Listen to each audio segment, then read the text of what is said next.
Here's how to tie the Super Munter Hitch. First, tie a regular Munter hitch by going through the carabiner, then around the lowering end, and finally back through the carabiner, but over to the other side. And to tie the Super Munter, again go around the lowering end and through the carabiner, but this time exiting over to the other side. Because of this additional step, it has more friction compared to the regular Munter hitch. This is really useful when you need to lower something very heavy. For example, in search and rescue, or when lowering very heavy climbing gear. One issue with the regular Munter hitch is that as you descend, the rope tends to twist and turn and sometimes even gets stuck. This doesn't happen with the Super Munter hitch because the additional step kind of evens everything out and the rope doesn't twist and turn anymore. Here's how to tie the double Alpine Butterfly Loop. It's super useful to know because it creates two very strong loops in the middle of the rope, which can be used as anchor points or to tension the rope sideways. And the best part about them is that you can use each loop separately or keep them completely empty, and the knot won't unravel by itself when it's pulled. Wrap the rope around your hand one full turn, leaving a large gap in between them. Now do 2 additional turns downwards in between them. Now take the 2 top loops and go over and underneath the 2 bottom strands that form an X. Take out your hand and pull on the ends to finish the knot.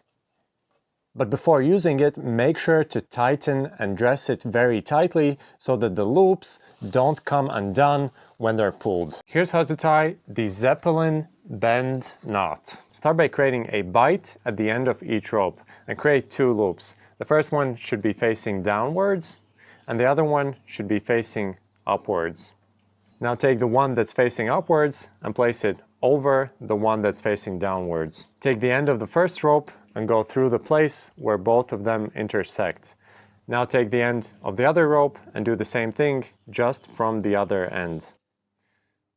To tighten this knot, pull on each of these ropes individually from all directions until the knot feels very tight. You can use this knot whenever you need to connect 2 ropes together because it's very strong and it's also very easy to untie. It's often used by climbers, mountaineers, arborists, and in similar applications. Here's how to tie the timber hitch knot. Use this knot whenever you need to pull heavy logs because it grips them very well and the standing end exits right in the direction of the log, so it's very easy to pull. You can also use it to bundle up a bunch of smaller kindling to bring back to your fire. Start by taking the end of the rope and placing it parallel to the log. After that, you need to go around the log.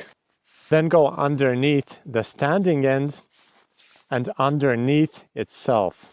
And now you need to continue tying around this strand another 2 or 3 times.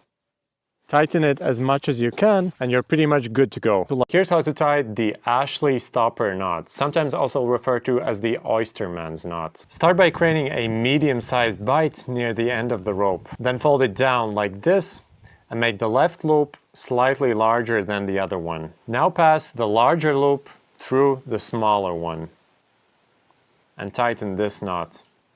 After that, take the end of the rope and go through this loop and tighten it by pulling on the standing end. To check that it's tied correctly, turn it slightly and you should see 3 lobes that are similar in size. This stopper knot is so good because it's very bulky, it's very strong, and it's also very easy to untie.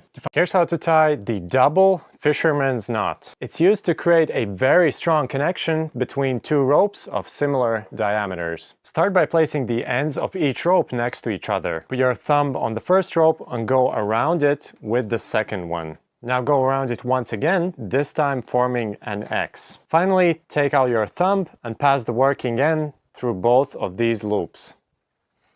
This is called a double overhand stopper knot, and you can check that it's tied correctly by making sure that the strands are parallel on one side and forming an X on the other one. Now form another double overhand stopper knot, only in the other direction and with the other rope.